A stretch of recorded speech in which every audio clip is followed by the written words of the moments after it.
Account খোলার জন্য সর্বপ্রথম ভিডিওর কমেন্টে থাকা লিঙ্কে ক্লিক করুন। লিঙ্কে ক্লিক করার পর আপনার সামনে এই ধরনের একটি ইন্টারফেস শো হবে। এখান থেকে সাইন আপে ক্লিক করুন। সাইন আপে ক্লিক করার পর আপনার সামনে এই ধরনের একটি ইন্টারফেস শো হবে। এখান থেকে সর্বপ্রথম কারেন্সি বিডিটি সিলেক্ট করে নেবেন। এরপর আপনার ইউজার নেম দিবেন। ইউজার নেম দেওয়ার জন্য সর্বপ্রথম আপনার নাম দিবেন এবং সাথে কয়েকটি সংখ্যা যোগ করে দিবেন। এরপর আপনার মন মতো একটি পাসওয়ার্ড দিয়ে নেবেন। পাসওয়ার্ড দেওয়ার পর এখানে আপনার ফোন নাম্বার দিবেন।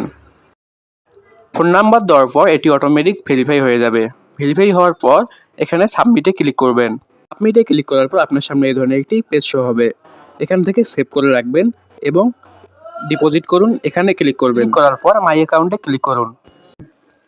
মাই অ্যাকাউন্টে আসার পর পার্সোনাল ইনফোতে ক্লিক করবেন। এখানে সর্বপ্রথম আপনার সম্পূর্ণ নাম দিবেন।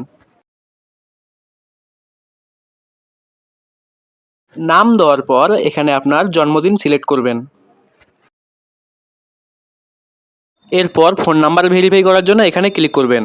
ক্লিক করার পর আপনার ফোনে একটি এসএমএস চলে আসবে। এসএমএসে থাকা কোডটি এখানে লিখে দিবেন।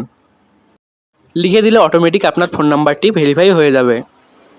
এরপর এখান থেকে আপনি আপনার ইমেলটা অ্যাড করে নিতে পারেন। আবারও বলে রাখছি, অ্যাকাউন্ট খোলার লিঙ্ক কমেন্ট বক্সে দেওয়া আছে।